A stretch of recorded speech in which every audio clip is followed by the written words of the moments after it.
and remind us that interference in Africa started with slavery. When slavery had lost its value, it graduated into colonization. And that is the context in which Berlin must be seen when the European powers sat in Berlin and divided the continent of Africa into spheres of influence. When colonization had lost its luster through a combination of certain realities and agitation from the continent, we regained our independence. But as John Henry Clark, that great African-American, said, we regained independence by mimicking European governance systems. And he rightly says, no African country will ever succeed on the basis of those systems. After that, the neo-colonial project was instituted. And all of us will remember Kwame Nkrumah's book, Neo-Colonialism, the Last Stage of Imperialism. And he there says, the most dangerous.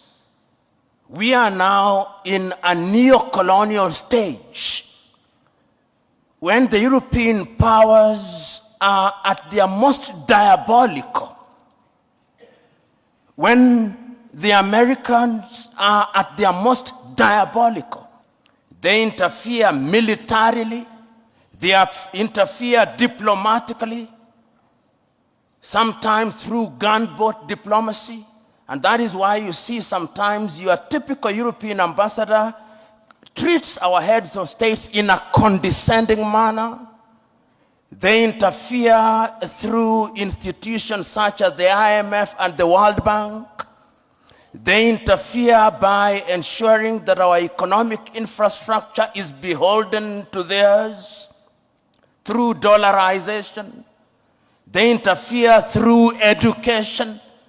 They interfere by influencing our processes, by lending us advisors who tell us what to do.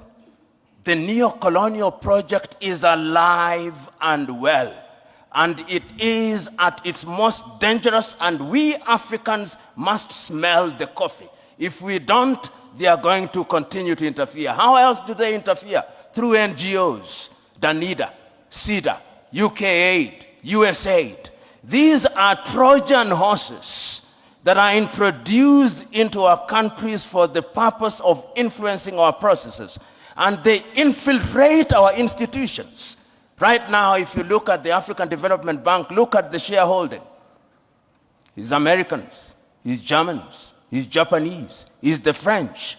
And the Europeans have done their bit. They also interfere through post-colonial institutions, the Commonwealth of independent nations. They are not sovereign states, former French-speaking nations. These are the instruments that they interfere through. And how do we then deal with this situation? 60 years ago, on the 24th day of May, Kwame Nkrumah warned us. He said, if we are not united, they are going to interfere with us militarily. They are going to interfere with our economy. They are going to interfere with our agriculture. They are going to interfere with our health. When we speak about the Danidas and the NGOs, these are bodies whose raison d'etre is to ensure that we remain in a perpetual state of begging. That is what we are doing to warn ourselves. And we are not for 1 minute saying that we will shut ourselves out from the rest of the world. What we are saying is that we must define how we engage with the whole world. And we are saying that as individual countries, we are weak, and the rest of the world wants to operate and to deal with us in our weak state. The United States of America are dealing with Rwanda on second-hand clothing. Rwanda cannot resist them. Burundi cannot. Kenya cannot. Uganda cannot. But if we are East Africa with a population of 300 million, we can. We are saying further that going forward, we must also recognize our internal weaknesses. And what is our weaknesses? Chinua Achebe said it very well. The problem of Africa is simply and squarely one of political leadership. The rank of many political leaders in Africa are thieves. Let's call them by their name. They are thieves. They are individuals who are not interested in the interest of this country. And as long as we continue electing such individuals into positions of power across Africa, they are going to be manipulated.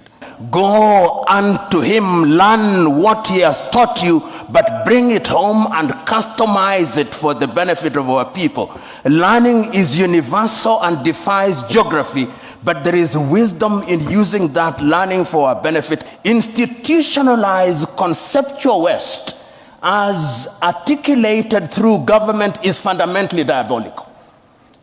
Their pretension to the contrary notwithstanding. And therefore, when we engage with them, we must have our guards up. We are capable, in my view, of discerning who is better, and that is the duty of our leadership. Our leadership doesn't do a good job out of it, and that is why the demand from the civil society, the demand from academia must remind leadership at all times, you are dealing, you are dining, and I'm using this as a term of art, that when you are dining with the devil, you must do so with a long spoon.